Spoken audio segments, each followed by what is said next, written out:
Allí donde ni un sueño se revela, me hago realidad. Me hago realidad en esos ojos que están cansados de ver las mismas cosas. Y es en verano cuando la vida se enciende y mis cascos recogen la hermosura de la tarde, y haciendo las cumbres donde diviso extensiones de mar, de cielo, de tierra. Mi figura domina la naturaleza, cruza por el cielo un escuadrón de tórtolas, cae la noche, mi sombra se recobra, las ramas crujen, y por un instante pensé, muy triste en ti, muy dulce en ti.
Bueno, yo traje este libro, que bueno, es parte de una historia más larga, ¿no?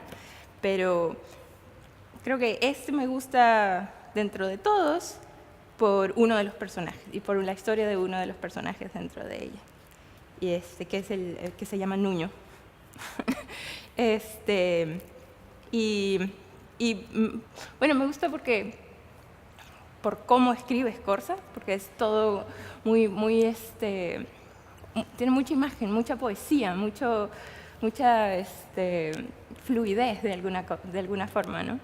Es como que de eso que empiezas a leer y tienes que cerrar el libro para ponerte a imaginar y pensar cuán bonito es lo que ha dicho, ¿no? Cuán mágico puede ser. Y por eso me gusta. ¿Qué pasó? Bueno, Nuño no es un personaje principal, es uno de los personajes como que de alrededor, y como varios en toda la Guerra Silenciosa, está enamorado de Maca Albornoz, que es otro gran personaje del libro. Desde que padecía su inconfesable amor, las manos le ardían como salidas de un horno. «¿Estás afiebrado, Nuño?», le preguntaban extrañados quienes lo saludaban. Nuño mismo, que había viajado a las tierras bajas de El Estribo, creyó que era malaria.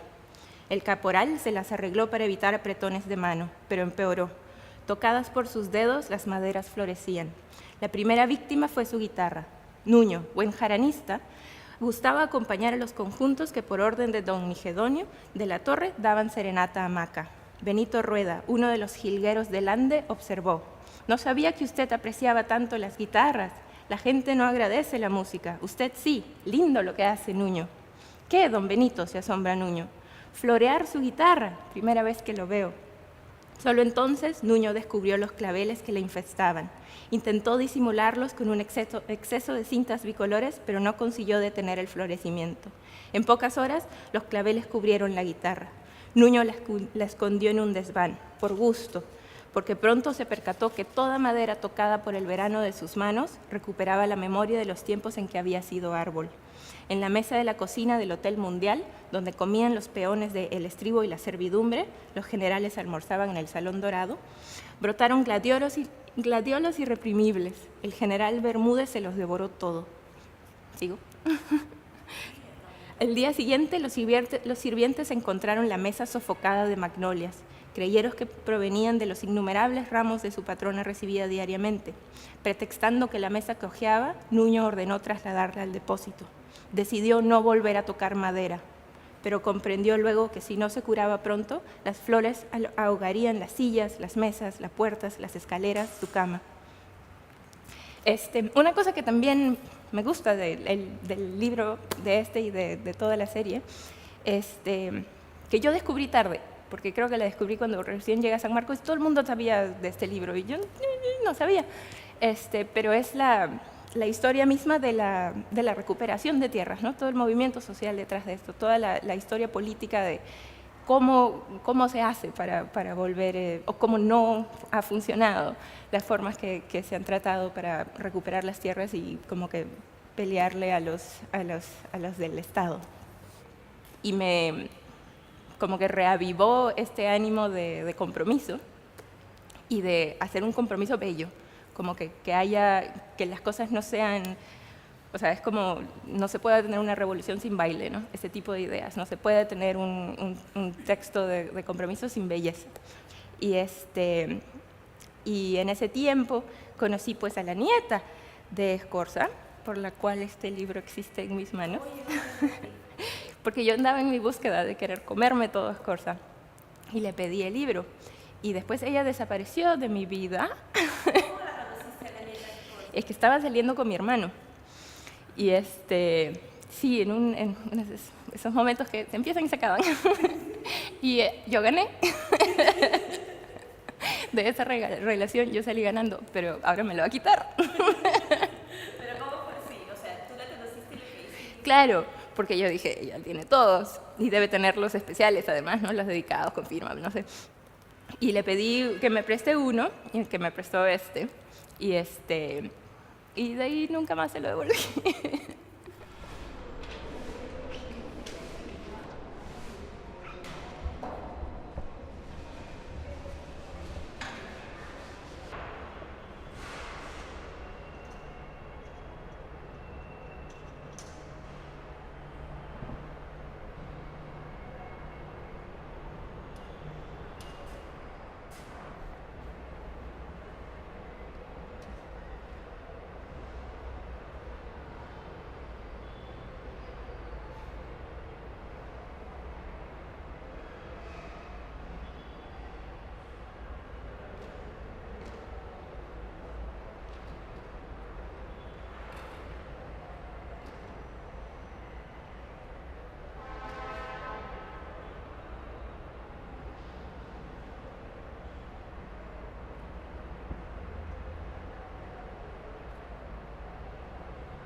Pero antes de irme a la selva, estuve yo visitando la Casa de la Cultura que está, es un museo de la cultura que está en Alfonso Ugarte. Entonces entré, yo estaba en segundo de media, y vi a un señor que estaba sentado en un escritorio y lo reconocí, don José María Arguedas, ¿no? Que habían leído algo de él. Entonces me paró en la puerta y me dice, pasa, ven, me dice, adelante. Yo miro, pues no había, era el único. Pasé y era don José María. Así que lo saludo, siéntate, me dijo. Muy cordial, don José María. Dice, ¿qué haces acá? Bueno, estoy estudiando secundaria. ¿De dónde eres? Soy de Juli, Puno. Me dijo, qué gusto. Cambió su rostro y se puso mucho más amable, porque como es andino, de la Sierra Central, me trató con mucha cordialidad, me hizo preguntas, que aparte de eso decía, bueno, en el colegio hago mis poemas y me gano unos premios, me interesa mucho escribir. Me dijo, qué gusto me da. Mira, me dice, acá me vas a encontrar en las 13 Monedas, que es la casa de mi amiga, una señora de Bustamante. Ahí, con toda confianza ve y me encuentras ahí. Una vez fui y lo vi que estaba rodeado de muchas personas y que hacía pues un mocoso de secundaria. No entré nunca, pero nunca me olvido de la cordialidad y el cariño. Y él me regaló antes de salir la agonía de Racingippi. Claro. Entonces me regaló ese librito que para mí fue emblemático porque después leí Huarmacuyay, que me encantó, es Amor de Niño, ¿no? Él explica un poco su vida en ese cuento. Solo sus ojos aparecían hundidos como en un mundo entre los colores del traje y la rigidez de los músculos. Es el momento que ya está muriendo, ¿no? Así es, la agonía de Racingippi. Es Lo he leído de casualidad, pero creo que la más importante, no la tenía separada. Pero ustedes me pidieron que lo haga. Y realmente, pues, tocar un tema de Arguedas o un texto aún pequeñito nos trae la memoria de un hombre extraordinario. Un hombre que murió de Perú. Perdonen la tristeza. No es fingida. Discúlpenme. Es que Garriga significa mucho para el Perú, para nosotros, los mestizos que venimos del Ande. Así es. ¿Qué significa para usted? Un taita, un padre, un hombre que puso no solamente tinta, sino sangre en las páginas con las que él escribía. Y eso para mí es José María Arguedas, el maestro universitario, el escritor. Yo tengo una anécdota que me contaron y que representa toda la grandeza de Arguedas. Él había sido desde pequeño criado por la madrastra en la hacienda, pero junto con los indios. En el fondo, él siendo mestizo tenía más espíritu indio por haberse criado entre los indios. Y si han leído ustedes ese cuento de Mormacuyay, entenderán lo que estoy diciendo. Se encontró una vez viajando a su pueblo con un campesino que había sido su compañero de escuela, eran escoleros, y al Tobías le dijo: Tobías, qué gusto de verte, tienes que ir a Lima, porque en Lima estoy trabajando ahora y ve con toda confianza, ahí te voy a recibir, en el Quirón A, que es número tal. Bueno, él era ya director de la Casa de la Cultura en Lima, don José María. Llegó el campesino con su alforquita, sus sandalias de cuero, y se paró ante la casona de Pilatos, dudando entre si entrar o no. Entonces habían dos policías en la puerta, y uno lo ve y le dice: ¿qué cosa quieres aquí? Es que quiero hablar con don José María Arguedas. ¿Tú? Le dice: sí. ¿Y quién eres tú? Bueno, yo soy amigo de don José María. Y los dos policías se codearon. ¿Tú le crees a este? ¿Estás loco? No, pero está muy ocupado, no te va a poder recibir. Sí, pero me dijo que viniera cuando quisiera, y por eso he venido a verle. Entonces los dos policías hicieron una apuesta, uno que sí lo recibe y otro que no lo recibe. En ese momento don José María estaba haciendo un contrato con unos americanos, ¿no? Él hablaba fluidamente el inglés. Estaban en la sala grande del segundo piso. Entonces llamaron a un ujier, a un chambelán, un empleado, para que le llevara la notita a don José María. Don José María recibió la nota y supongo que se alegraría porque dijo: señores, les agradezco su visita, hemos trabajado ya bastante en esta mañana, son como las 10. ¿Qué les parece si continuamos este trabajo un poquito tedioso mañana? Sí, le dijeron los americanos. Y bajaron y se fueron. Entonces, y esperaban los policías para ver quién ganó la apuesta. De repente baja don José María las gradas, lo ve al campesino de montera, de hojotas ¿no? Con toda la indumentaria india, y se abrazan en quechua y comienzan a conversar. Y no solo eso, cruzaron la vereda, se fueron al frente y se pusieron a tomar una cervecita con los dos amigos, y los policías se quedaron pero pasmados, imagínense. ¿Cómo era de grande este hombre? Prefería la amistad de un niño o de un hombre ya, pues, ¿no? Mayor, pero que siendo niño había sido su amigo, su hermano de escuela prácticamente. Así era de dulce don José María. El libro que he elegido es El verano largo, de Siu Kang-wen. Lo elegí porque creo que es el último libro que me impresionó mucho, bastante. Bueno, lo elegí también por descarte, porque el primer libro que pensé era un libro no peruano. Por favor, mátame, la historia oral del punk. Pero dije, tendría que ser peruano. Entonces de ahí se me ocurrió La tentación del fracaso, de Ribeiro. Pero dije, Ribeiro ya es muy conocido. Y yo desde que leí este libro, yo como que me he dedicado a promocionarlo desde donde pueda, ¿no? Yo trabajo en una biblioteca en la Casa de la Literatura, entonces a veces cuando a algunas personas les he dicho, lee este libro porque me encantó, Entonces dije, debería ser este libro, ¿no? Él cuenta al principio del libro que cuando él ingresó a la universidad, en su familia nadie se entusiasmó por eso, ¿no? Porque el padre quería que él siguiera, ellos tenían una tienda, el padre quería que siguiera trabajando en esa tienda, ¿no? Entonces él siente que su ingreso a la universidad es ese verano, ¿no? El verano de su vida, pero eso rápidamente se corta por, más que nada es por cosas suyas. Esta vez ya no es tanto por cosas de su padre, sino es por cosas suyas. Que no, su cobardía, ¿no?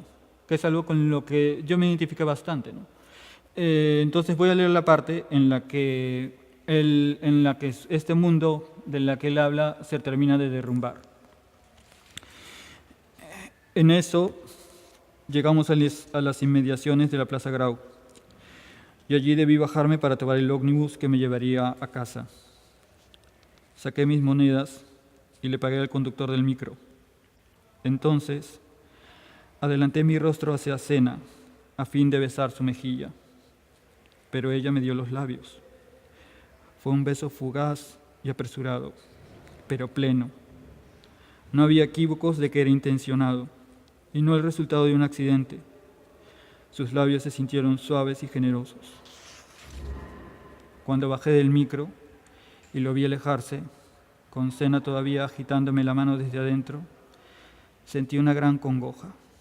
Comprendí que era probablemente la última vez que la veía. Yo creo que muchas veces la vida a veces es más, no, suele ser más desencuentros que encuentros, ¿no? Gente con la que quisieras hablar y no puedes hablar. Gente que está alrededor y no puedes hablarle porque no puedes acercarte a ella, ¿no? Gente que ocupa en tu cabeza más tiempo de lo que tú mismo deberías ocupar en tu cabeza, ¿no? Eso me parece muy humano. En general, sus libros, los libros autobiográficos de Siu Kang-wei me parecen muy humanos. ¿Lo has leído cuántas veces? Lo he leído una vez y media. Recuerdo que la segunda vez que lo leí para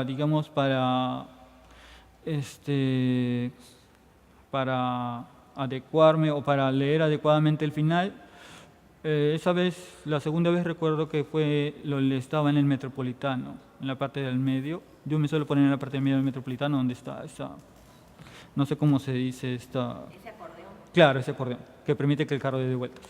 A mí me gusta ponerme ahí. Leí el final ahí y me puse a llorar, ¿no?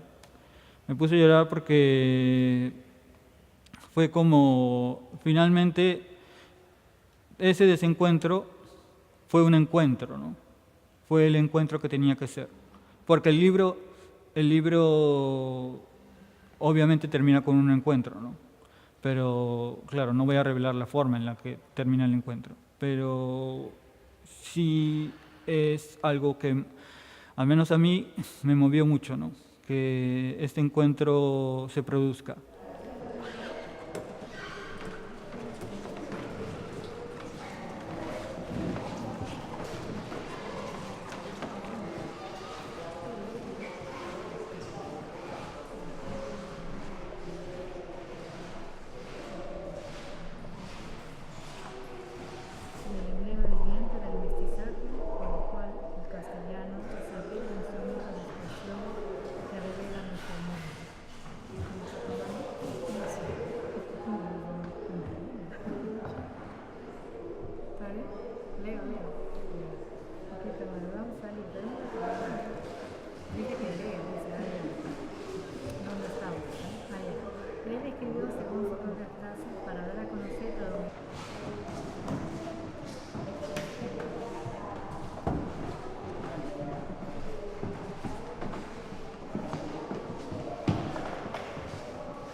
Soy fanático de Vargas Llosa, sí, soy un ferviente seguidor de él y de su obra.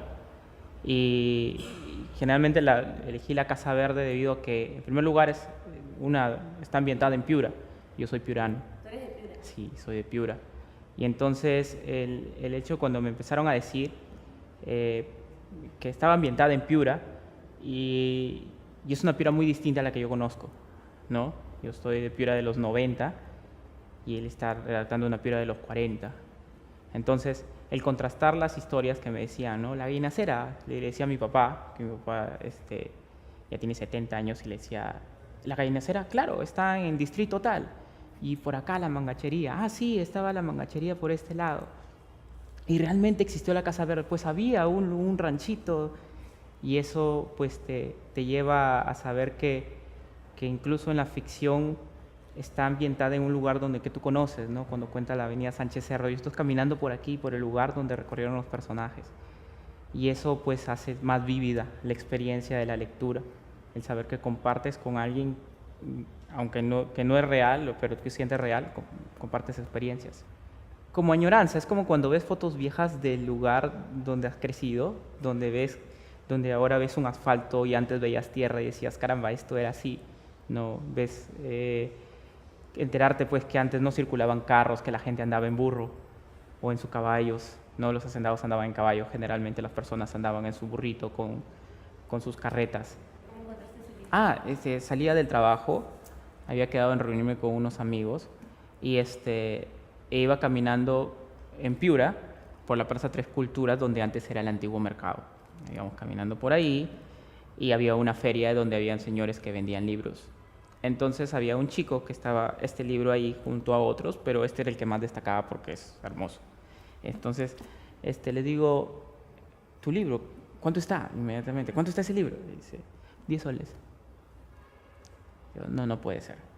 ¿Cuánto está ese libro? 10 soles. No está 10 soles. ¿Cuánto está ese libro? ¿Seguro está 10 soles? Sí, 10 soles. Toma, lo cogí, me dio mi boleta y me fui caminando.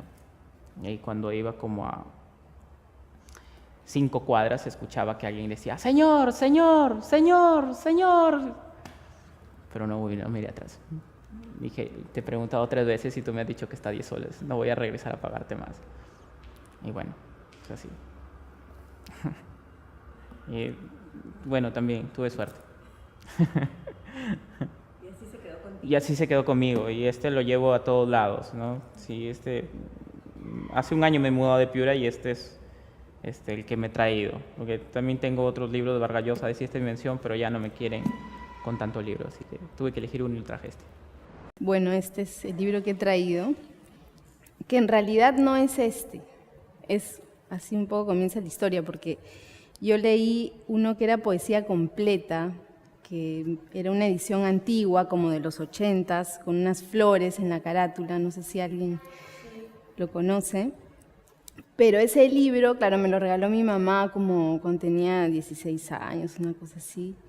Y era la primera vez que leía poesía que entendía, porque había leído en el colegio a Vallejo, Eguren, y de verdad no entendía nada, ¿no? O sea, los profesores nos explicaban, ¿no?, las frases, los contenidos, pero no. Entonces, Heró fue lo primero que yo leía y decía, lo puedo leer yo sola y puedo disfrutarlo, ¿no? Porque lo otro igual era como tarea, como cosas así, ¿no? Y bueno, estaba ahí, yo he leído un montón más cuando era chica, ¿no? De 15 hasta los 18. Ya cuando ingresé a la universidad ya empecé a leer cosas de antropología, cosas, ¿no?, más duras. Pero ese libro estaba siempre, ¿no? Y tanto estaba que lo tenía en la mochila. Y se lo enseñaba a mucha gente que iba conociendo en la universidad, hasta que se lo enseñé a un amigo, que era un amigo que yo quería mucho, ¿no? Le dije, oye, te lo voy a prestar. Y se lo presté. Y esos préstamos que se convierten en regalos, ¿no? Ya nunca se lo pedí. Creo que incluso estaba dedicado por mi mamá. Pero bueno, se lo quedó él, ¿no? Y luego de eso ya yo lo di como por perdido el libro y lo he buscado por todas las ferias de Amazonas, ¿no? Y cuando lo buscaba y no lo encontraba tenía plata, y cuando lo encontraba no tenía plata, no me lo pude comprar nunca.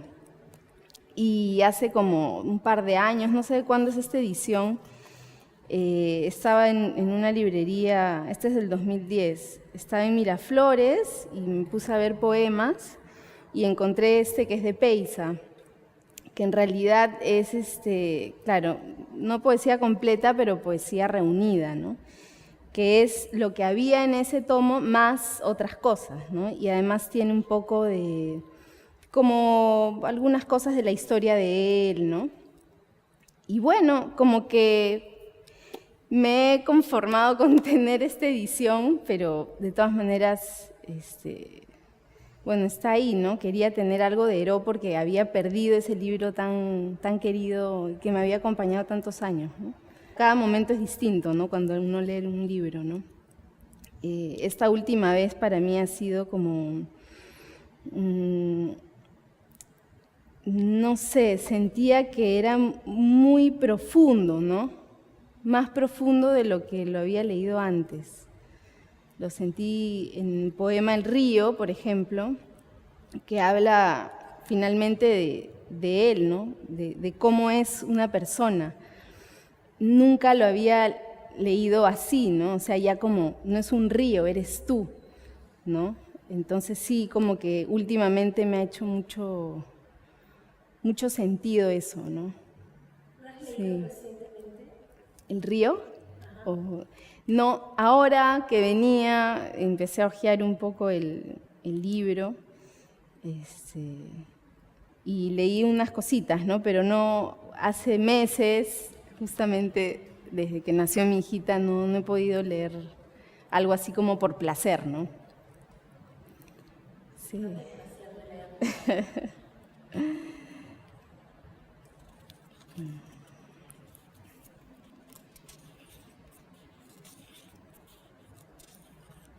Este poema también hace como 3 años compré un cuaderno y lo escribí. Y ese cuaderno se lo regalé a un amigo, otro amigo, es como una especie de diario, ¿no? Que empezaba con ese poema. Bueno, no voy a leerlo todo, pero hay una parte que me gusta más, que dice: yo soy el río, pero a veces soy bravo y fuerte, pero a veces no respeto ni a la vida ni a la muerte. Bajo por las atropelladas cascadas, bajo con furia y con rencor. Golpeo contra las piedras más y más, las hago una a una pedazos interminables. Los animales huyen huyendo cuando me desbordo por los campos, cuando siembro de piedras pequeñas las laderas, cuando inundo las casas y los pastos, cuando inundo las puertas y sus corazones, los cuerpos y sus corazones. Y es aquí cuando más me precipito, cuando puedo llegar a los corazones, cuando puedo cogerlos por la sangre, cuando puedo mirarlos desde adentro. Y mi furia se torna apacible y me vuelvo árbol, y me estanco como un árbol y me silencio como una piedra, y callo como una rosa sin espinas.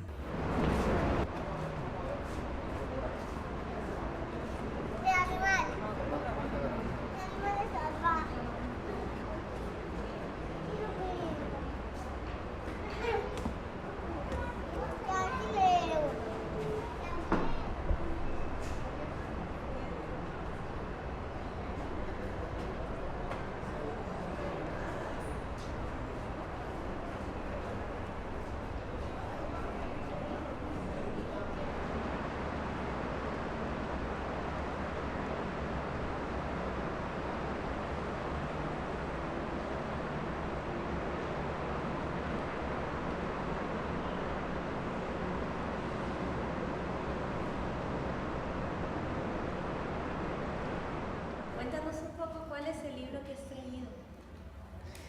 El libro que yo traje es El amor y otros cuentos del Perú. Este libro realmente llegó a las manos de mi mamá, porque mi mamá trabajaba hilando. O sea, una persona le contrataba para que hile la lana de oveja, y entre todos sus pagos le regalaban algo que tenía. y esto le regalaron a mi mamá. Entonces mi mamá me trajo a donde yo vivía, porque nosotros no teníamos casa, vivíamos en un lugar X como si fuera alquilado. Y un día, entre todos sus pagos, a mi mamá le dan una manta de maíz, una manta de papa y este libro y unas cuantas monedas. Con eso llegó mi mamá. Sí, mi mamá me lo leía a partir de los dibujos, más no por las letras. Mi mamá no sabía leer ni escribir, pero sí sabía qué estaba dibujado y qué podría comunicar. Y me contaba con tanta ternura que no sé de dónde salían los cuentos a partir del dibujo.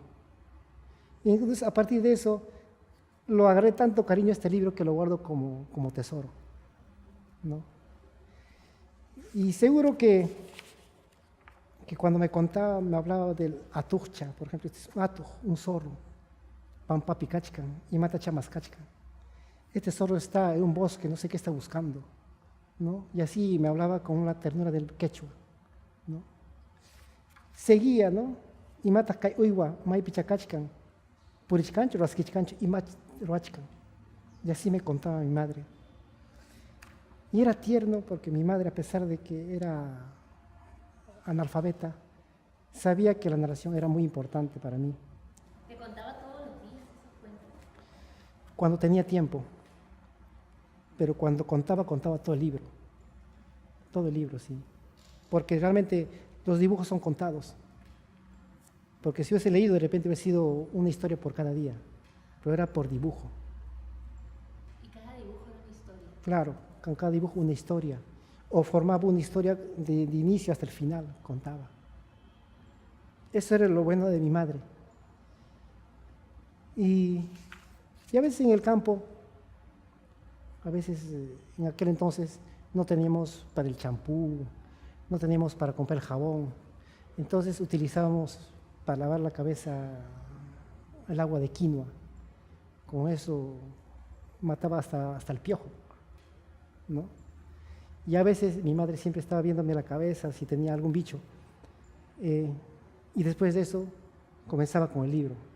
Y siempre mi mamá decía, trae tu libro, porque era el único que teníamos, porque no había otro, ¿no? Porque en aquellos años tener un libro era un lujo, no más que nada para comunidades indígenas, ¿no? O pobres, era un lujo. Entonces este libro mi madre lo guardó con tanto cariño y de este libro me contó muchas historias de mi infancia. Mi madre, después de un tiempo, tuvo un tumor en el seno. Entonces vino a Lima, dejó el libro. Y después de un tiempo, pasó 3 meses y me llaman diciendo que yo venga aquí a Lima. Entonces cuando le veo a mi madre, le veo que le habían cortado el seno y le habían vuelto a coser. Estaba con cáncer ya terminal. Entonces cuando vine, me salió lágrimas y realmente ya, quien me cuente, ya se va a ir, se ve a ir. Justo cuando llegué al día siguiente fallece mi madre. Entonces, desde aquel entonces el libro lo veo, lo guardo con cariño y lo conservo de tal manera de que si no está mi madre, ahora que sé leer, lo leo, lo traduzco al quechua y cuento algunos cuentos de este libro a gente que quiere escucharlo, ¿no? Y a veces lo cuento en quechua también, como mi madre me lo contaba a mí. Cuéntanos un cuento en quechua de ese libro, pero en quechua. Aquí hay un cuento que es interesante. El sol y la luna. Como mi madre me lo contaba, lo voy a contar, pero en el escrito está diferente. Huk punchau si quilla inti kai pachapit iskaini purisjaco. Genaptin si allin mi cachcarjaco, genatin así si purin. Genaptin si huk punchau quilla intiwan anyanaku. Genaptin si quilla erin hanaj pachaman. Hinaspas paija manaña purita munanñachu intiwan. sapayansi purita munan. Hinaptinsi inti hanin maymanmi rin quilla. Maymanmi rin quilla. Hinaptinsi inti harin nin hanak pachapin kachkan. Hinaptin inti hatin hipanta. Hinaptinsi hanak pachapi tupanku iskainin quilla intiwan. Hinaptinsi hanak pachapi hanin manañan inti hanwaja purita munanñachu ñujan kasaq tuta. Hinaptin ñataq inti sapayan hiparjun punchawpi. Hinaptin chaynas kunankama pacha kachkan kay pacha. Y así, con cada cuento que tenía, con cada ilustración que tenía, este libro fue parte de mi vida. Yo no sé quién lo habrá dibujado esto. Este año viniendo aquí al Congreso, me dicen que se fue de la señora Rosario Núñez de Patruco. Hubiera querido conocerla a ella pero no la conocía. Pero su dibujo fue parte de mi infancia. Y creo que no solamente de mí, tantos niños de la sierra. ¿No? Y el dibujo, como siempre dije, simple y tierno. Creo que eso fue un factor muy importante en nosotros los niños. Y yo que me acuerdo, que ya soy adulto, ¿no? Ha marcado mi vida este libro. Por eso lo amo tanto a este libro y al dibujo. Hay un librero que es mi amigo ahora, que cada vez que voy a comprar libros me dice, la vida es muy corta como para estar leyendo así como tú al azar, ¿no? O sea, primero busca en Google y anda a lo seguro, ¿no? O sea, cuál está recomendado, es bueno, es malo, y ahí compra. Lo he intentado, pero no puedo.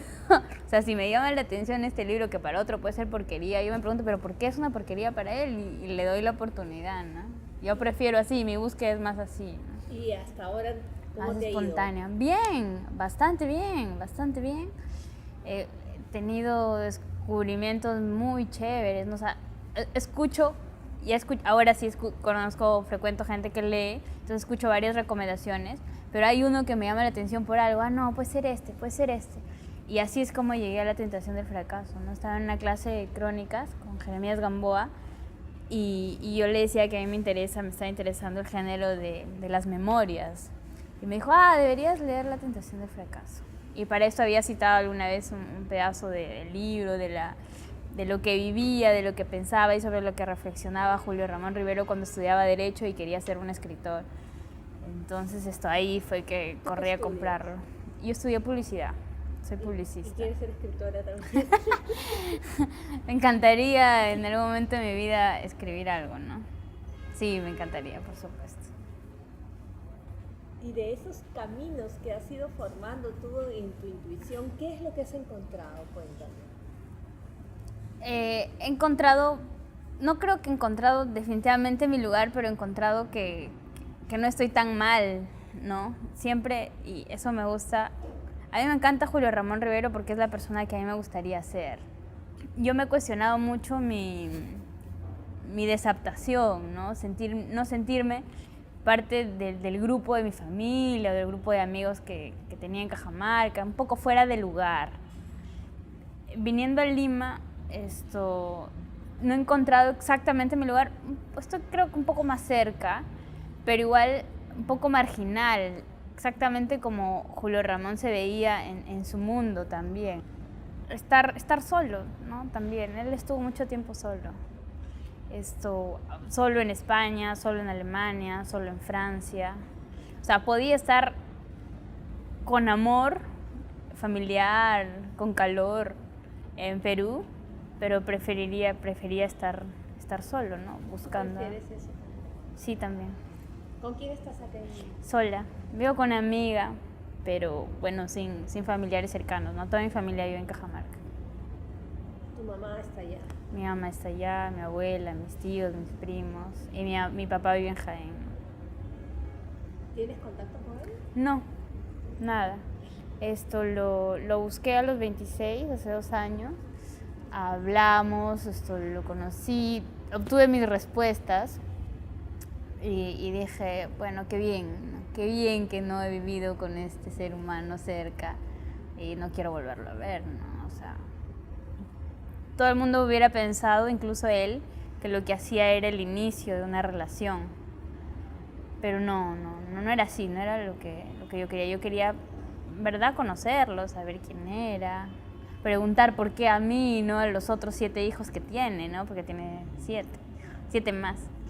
Y ya obtuve eso y dije, no, gracias, te acá nomás. ¿No? ¿Pudiste decidir? Ah, sí, claro. Por fin yo era quien lo dejó. ¿Cómo te sentiste? Muy bien. De hecho, siempre hay como, no sé si le pasa a todo el mundo, pero imagino que sí, siempre hay como metas personales que cumplir y las mías son más emocionales. Y en ese momento tenía que hacer eso. O sea, era algo que yo quería hacer toda mi vida, pero que lo reprimía. Yo no podía decirle a mi mamá, oye, quiero conocer a mi papá, porque mi mamá todo el tiempo habló mal de él y era como que, ¿por qué lo vas a buscar tú si él nunca te buscó? Pero yo era muy chibola para aceptar que yo quería buscarlo, ¿no? Y muy chibola para aceptar que lo quería, sin siquiera haberlo conocido, ¿no? ¿Tú lo querías? Sí, claro. Y horrible, puede darse cuenta que uno quiere a alguien que lo rechaza, ¿no? O sea, ¿eso sentiste cuando lo conociste? sí, no, cuando lo conocí, no sé si sentí que me rechazaba. No, cuando lo conocí sentí que no era un ser humano normal.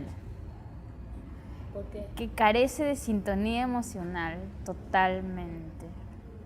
Y ahora que me acuerdo de esto, creo que también me hice lectora por él, por la idea de él, porque mi mamá siempre me decía, ay, tu papá lee un montón, tu papá lee un montón. Y yo descubría que quería leer cosas que mi mamá me decía que él había leído, ¿no? De hecho, cuando vine a la U busqué a Julio Verne porque sabía que era uno de sus autores favoritos y empecé a leer.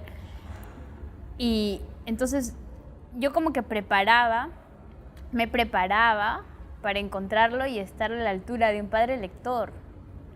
Y cuando creo que esa vez no le pregunté mucho sobre si había leído o no, pero me quedó claro que tenía una curiosidad académica, una curiosidad intelectual, ¿no? Él es médico, pero parecía que leía más o menos bien. Después de eso le escribí, después de que lo conocí como un año después, y yo estaba leyendo Buen Salvaje y leí algo sobre Héctor Abad Faciolince y Carlos Giral Torrente.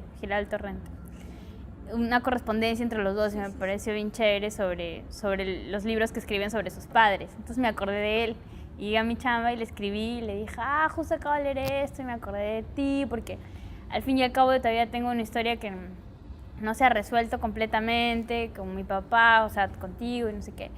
¿Y tú qué lees ahora? ¿No? Y su respuesta fue pues bien, yo no le creí nada, ¿no? Me dijo, estoy releyendo a Víctor Hugo.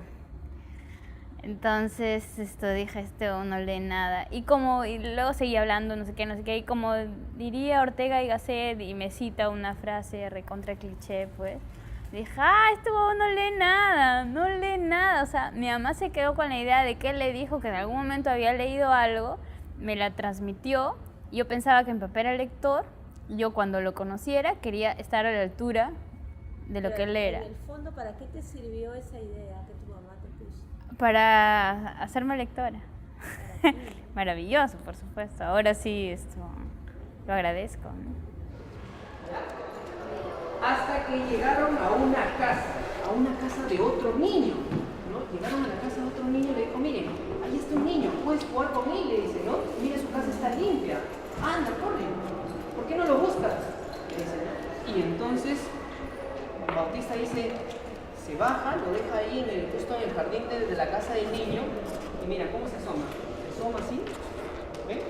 Se asoma para acercarse al niño, y el niño ¿dónde estaba? Mira, el niño estaba jugando en su columpio, ¿no? En el jardín de su casa. ¿Y qué creen que va a hacer este niño cuando lo vea Bautista? Venga, conversar con él. ¿Va a conversar con él? No, ahí está. ¿Qué creen? A ver, Yo imagínense.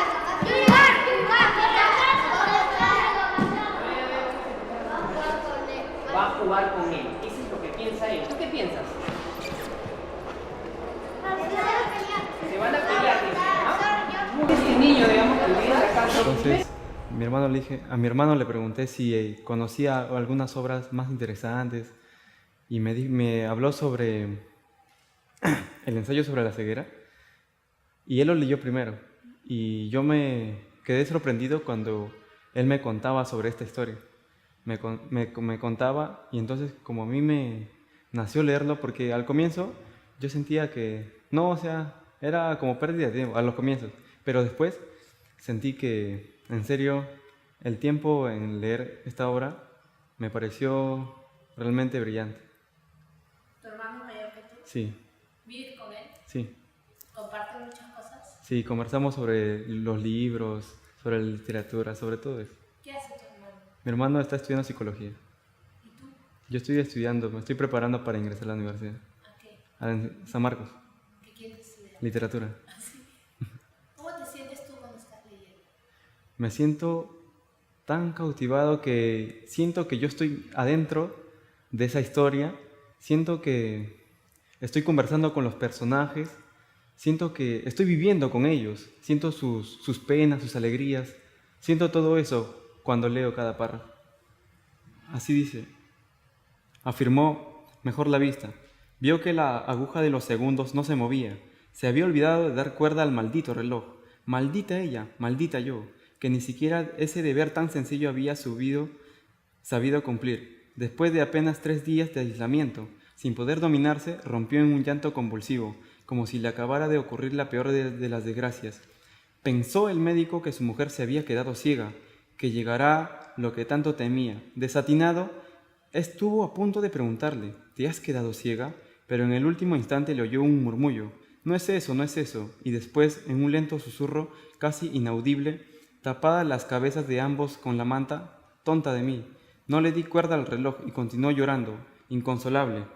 Desde su cama, al otro lado del pasillo, la chica de las gafas oscuras se levantó y, guiada por los sollozos, se acercó con los brazos extendidos. ¿Está angustiada? ¿Necesita algo? Iba preguntando a medida que avanzaba y tocó con las 2 manos los cuerpos acostados. Mandaba a la discreción que inmediatamente la retirase y sin duda el cerebro le dio esa orden, pero las manos no obedecieron. Solo hicieron más útil el contacto, nada más que un leve roce de la epidermis con la manta grosera y tibia. ¿Necesita algo? Volvió a preguntar, y ahora las manos se retiraron, se levantaron, se perdieron en la blancura estéril, en el desamparo. Sollozando aún, la mujer del médico saltó de la cama, se abrazó a la muchacha y le dijo, no es nada, fue un momento de aflicción. Si usted es tan fuerte, dice la mujer, la chica de las gafas oscuras, es tan fuerte, se desanima, entonces es verdad que ya no tenemos salvación, se lamentó la chica. En esta parte, la mujer del médico era la única que podía ver, y entonces había estado en un momento de aflicción porque no se había recordado sobre darle cuerda al reloj. Y, o sea, una tarea tan sencilla que, o sea, podría ubicarse en el tiempo, no lo hizo por estar tan desesperada, por querer ayudar a los demás y que también cuidando porque ella no quería que los demás supieran que ella que supieran que ella sí veía, porque si no la tratarían como una esclava. ¿Y recuerdas qué tipo de ceguera era la que tenía? Era una ceguera blanca. Es algo muy raro porque comúnmente es una ceguera, o sea, la persona que es invidente ve todo oscuro. Y yo le cuento una anécdota que me pasó hace muy poco tiempo. Yo fui a un trabajo y en ese trabajo había una chica que no podía ver. Y yo, como ya había terminado de leer la obra, le dije, así le pregunté, ¿es verdad que usted no ve? Sí, yo no veo nada. ¿Y de qué color usted ve? Y me dijo que veía todo blanco. Yo me quedé como sorprendido porque entonces es como si ella también estuviera acá, como si hubiera quedado ciega con una ceguera blanca.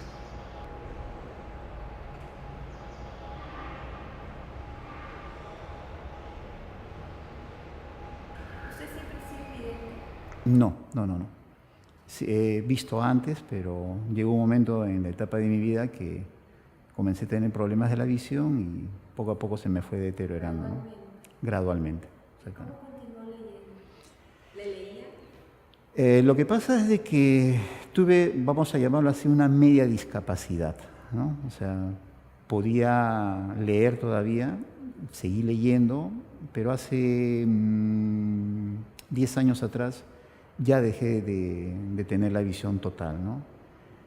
Dejé de leer unos 5 años.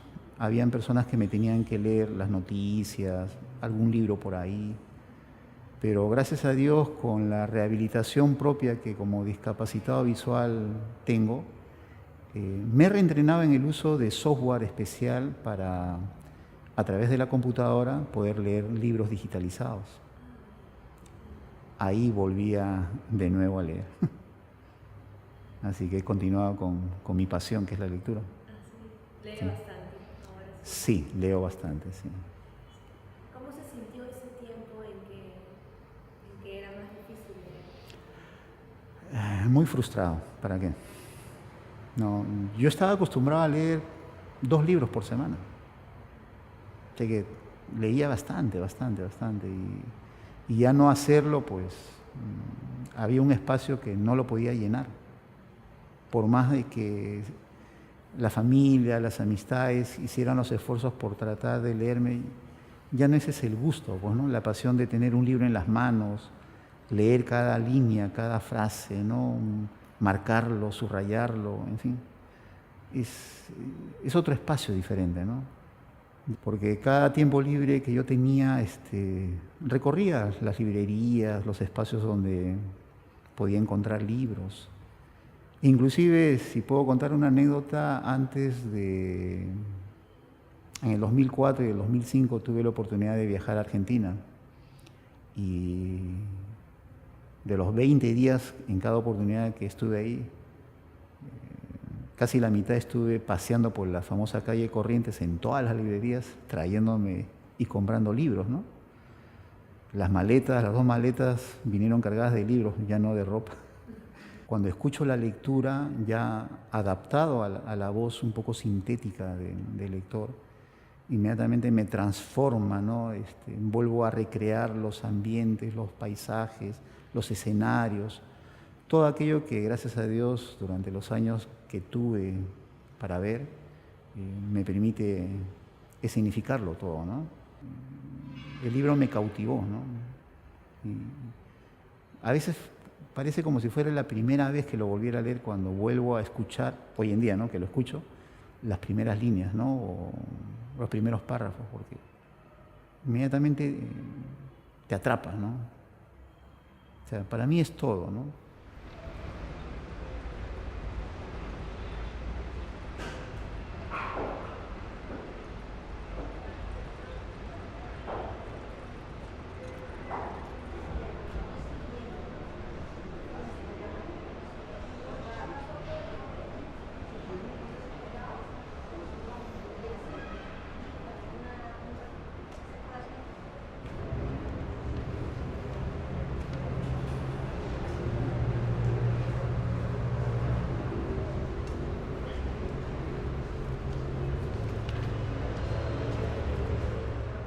¿Consideras un bibliófilo? De algunas cosas. De Ribeiro sí. Estoy a un libro de tener todas sus primeras ediciones. ¿A un libro? A ¿Cuál un te falta? Los gallinazos sin plumas. ¿Y cuál es esa primera edición? La del 55. ¿Quién La de hizo? estos Escritores Unidos, si mal no recuerdo, que es una editorial de escritores de Congranis, de Enrique Congranis. Entonces estoy en pos de esa, ¿no? Para tenerlas todas, porque te da un sentido de, ¿cómo te digo? Como que te emparentaras con ese hálito creador, ¿no? Maravilloso, y poder leerlas en primeras ediciones es una cosa inexplicable. ¿Qué sientes cuando lees en primeras ediciones? Un privilegio en primer lugar, y siento que se atesora algo muy valioso, ¿no? No es un mero fetiche, ¿no? Sino es el hecho de atesorar algo valioso que ha perdurado en el tiempo, no solo como el contenido per se, sino como un hecho material, ¿no? que ha sido cuidado. Por ejemplo, esta primera edición tiene 40 años, gracias a que es cuidada, ¿no? Y seguramente yo me iré y alguien la heredará y que se prolongue por mucho más tiempo y que se enteren que fue hecho por la editorial Tusquets de España, gracias a las gestiones de un escritor muy amigo de Ribeiro que primero lo admiraba, Enrique Vilamatas, y que fue justamente Vilamatas el que cuando salió la primera edición se la llevó a París y le dijo, mire hermano, salió el libro, ¿no? Y que tiene el diseño de Enrique Satué, por ejemplo, ¿no? Donde vemos a un Ribeiro un poco como foto de documento y un poco así como un documento de un deportado, de un exiliado, ¿no? Y lo interesante es que esta edición de Tusquets tiene 2 orificios para que aparente un pequeño embalaje, ¿no? Porque según dicen, yo no lo encontré así, este orificio era para poner una liga negra para asegurar este lado y el otro orificio de abajo para asegurar en el sentido opuesto, ¿no? Entonces parece que tuvo aceptación, que a los pocos meses la misma Tusquets lanzó esta segunda, siempre con solo 89 prosas y en ambas ediciones con notas preliminares de Miguel Oviedo, un importante crítico español. Luego pasaron 3 años y la editorial Milla Batres, peruana, pero de un centroamericano, edita esta edición que aporta una novedad, ¿no? Por primera vez se enumeran las prosas, porque en las primeras no tenían enumeración, una detrás de otra venían. En cambio aquí ya tienen numeración las prosas, están enumeradas y ahora son 150.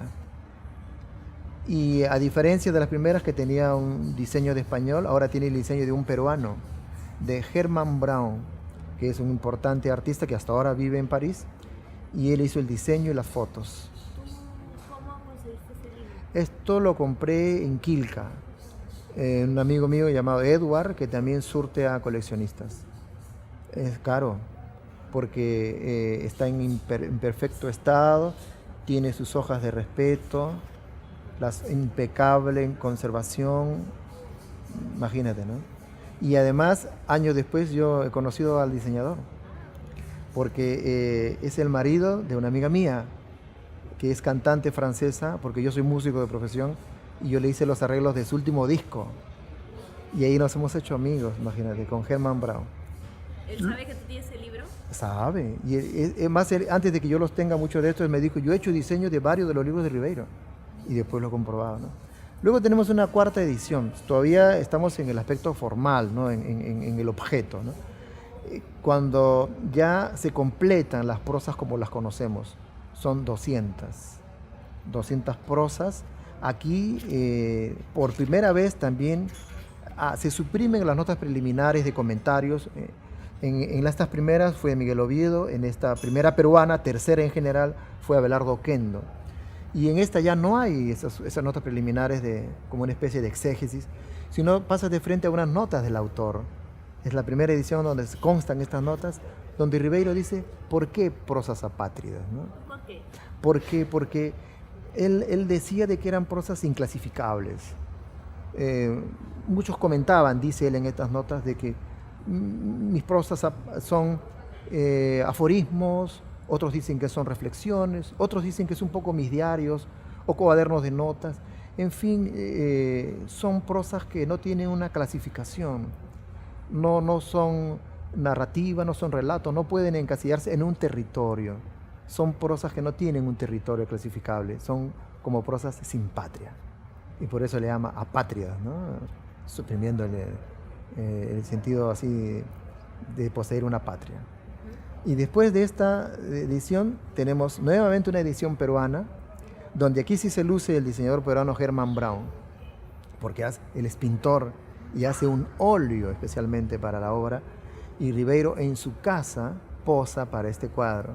Es un óleo que se constituye luego en la 5ª edición, también por Milla Batres. Igual las prosas enumeradas, 200 prosas. Las 200, como el anterior, no, igual que el anterior. Desde las prosas apátridas completas de Tusquets, siempre se mantuvieron en 200. Acá tenemos ese detalle, que el cuadro hermoso de Herman Brown. Y luego hubo un silencio largo, porque esta fue del 92. hasta el 2006, cuando luego de un silencio lamentable, Seix Barral llega a un acuerdo con los herederos, su esposa Alida y su hijo de Ribeiro, para sacar este libro, que tiene innumerables reediciones, Prosas Apátridas, que este fue el primero que yo leí en el 2000.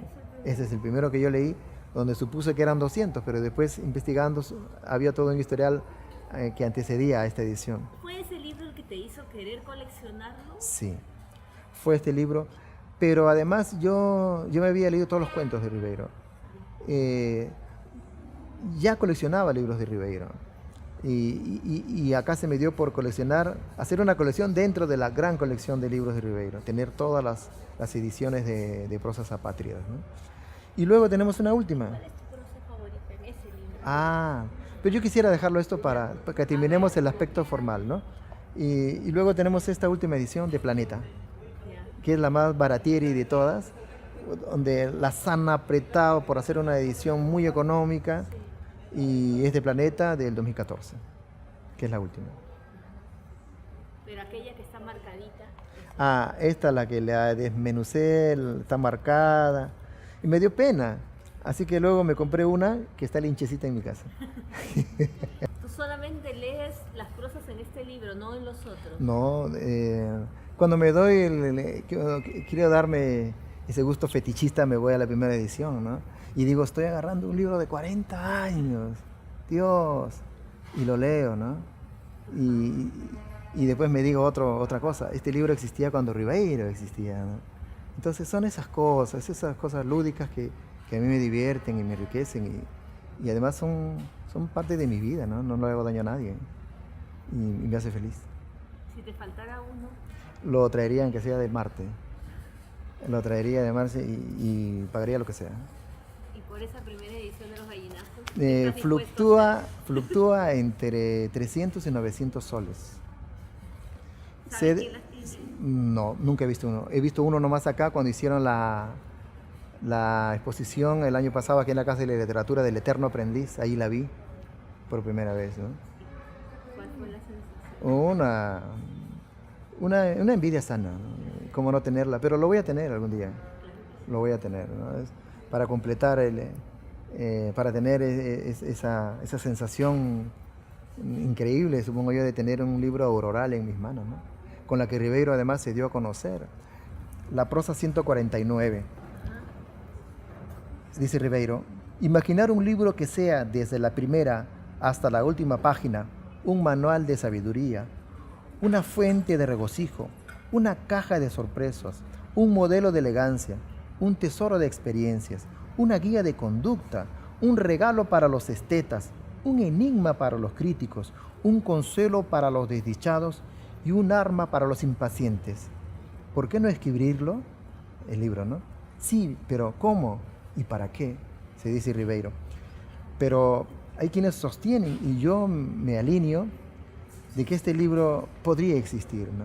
Este libro que es como una caja de Pandora, que tiene de todo para todos, y sobre todo que deja reflexiones muy intensas sobre la vida misma, lo que significa la vida y lo que significamos nosotros, ¿no? Y es este libro de Ribeiro. ¿Cómo escribirlo? ¿Cómo escribirlo? Yo creo que Ribeiro demuestra que sí se puede escribir ese libro que sea una caja de Pandora, es este. ¿Y para qué escribirlo? Para el placer de lectores como quien habla, ¿no?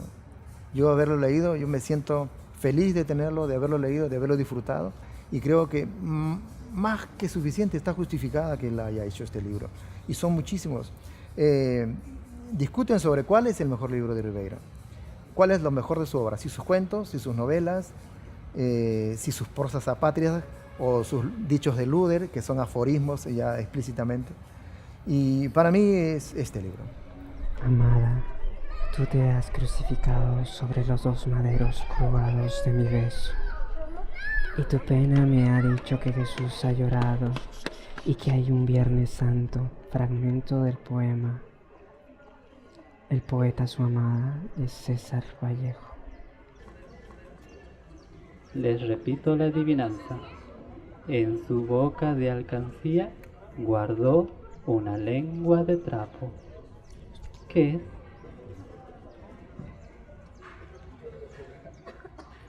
es? Una vez más. En su boca de alcancía guardó una lengua de trapo. Muchas gracias. Hola, gracias. Una mañana le pregunté si podíamos querernos. Se asustó la pobre y enrojeció hasta las orejas. Muy despacito me dijo: ¿Cómo si tú haces parte del público que asiste a la Casa de Literatura? Sí, realmente soy asidua. Vengo a leer en las tardes, sobre todo en el café literario. Normalmente estoy por acá en el centro a veces y siempre vengo a hacer cualquier otra cosa, pero siempre me detengo media hora, una hora y entro al café literario, doy una leída y ya como que me voy en paz. No, si he venido al centro y no he venido a leer un rato aquí, como que me siento, ay, debí entrar. Pero sí, normalmente vengo a leer algo, pues, ¿no? ¿Y por qué vienes al centro? Caminar, las galerías, a veces los eventos culturales que hay. Entonces me gusta a veces sentarme en el parque y ver las dinámicas que se dan, o a veces me siento en la catedral y es bastante curioso cómo las personas pueden interactuar entre sí y con el medio. Me gustan mucho esas cosas. Sí, bastante. Y bueno, en la primera parte, que es creo que la frase más célebre del libro, que empieza, pues, ¿no? Todo tiempo pasado fue mejor. No indica que antes sucedieran menos cosas malas, sino que, felizmente, la gente las echa en el olvido.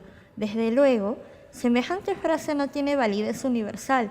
Yo, por ejemplo, me caracterizo por recordar preferentemente los hechos malos, y así casi podría decir que todo tiempo pasado fue peor, si no fuera porque el presente me parece tan horrible como el pasado. Recuerdo tantas calamidades, tantos rostros cínicos y crueles, tantas malas acciones, que la memoria es para mí como la temerosa luz que alumbra un sórdido museo de la vergüenza. Creo que este pesimismo que presenta ni bien abre el libro, porque es lo que primero lees, en parte da luces de cómo él empieza a sentir su entorno, que es un poco lo que va a narrar. Leyendo un poco de la reseña de él, he encontrado que lo catalogan como el gran observador, como el gran testigo, ¿no? Porque si bien es cierto, esta es una de sus más grandes obras, a la larga él ha estado muy metido en la observación de su sociedad y a través de ello ha podido dar pie a muchas de las grandes obras que ha tenido, pues, ¿no?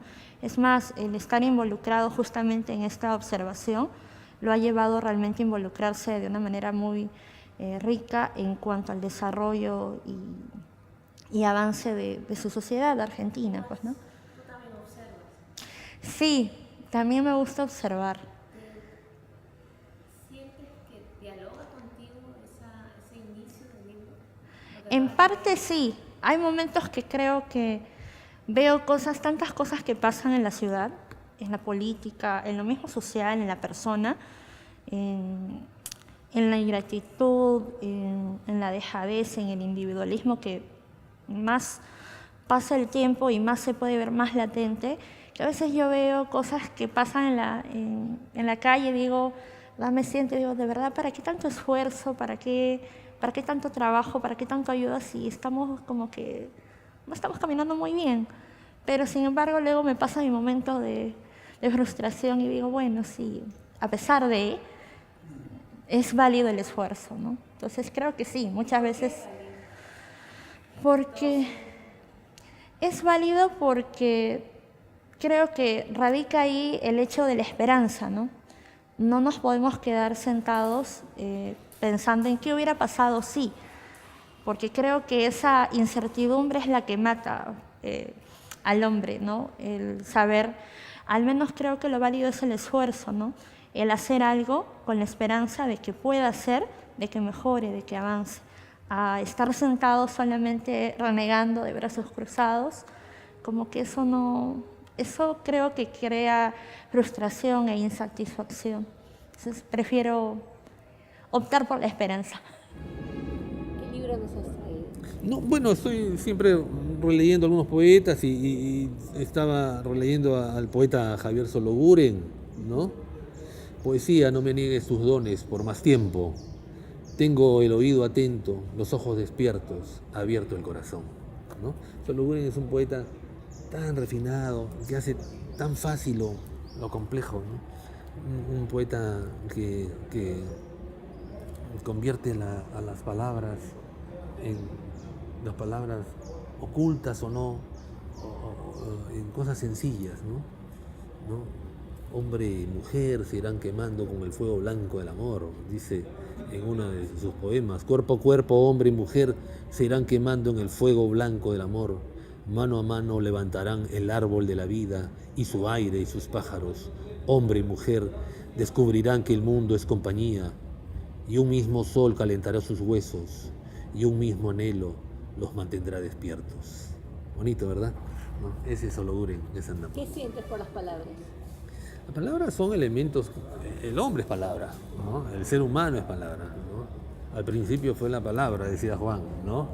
Pero no solamente los viejos hebreos dicen lo mismo, sino que los maestros de gramática también lo decían, ¿no? El lenguaje es lo primero que aprendemos y lo último que dominamos, ¿no? Y es cierto, es cierto, ¿no? Aprendemos una lengua, heredamos una lengua y difícilmente la dominamos, porque a través de la lengua está nuestro pensamiento, nuestro sentimiento se expresa a través de palabras. Lo primero que dice es que cuando nosotros usamos las palabras estamos usando energía, estamos pasando energía, y que las palabras dan poder, que las palabras pueden medir cosas, que las palabras pueden definir lo invisible, que las palabras pueden jugar, que las palabras pueden vincular personas, cosas, situaciones, que las palabras pueden ser instrumentos. Todo eso dice, y otras cosas más.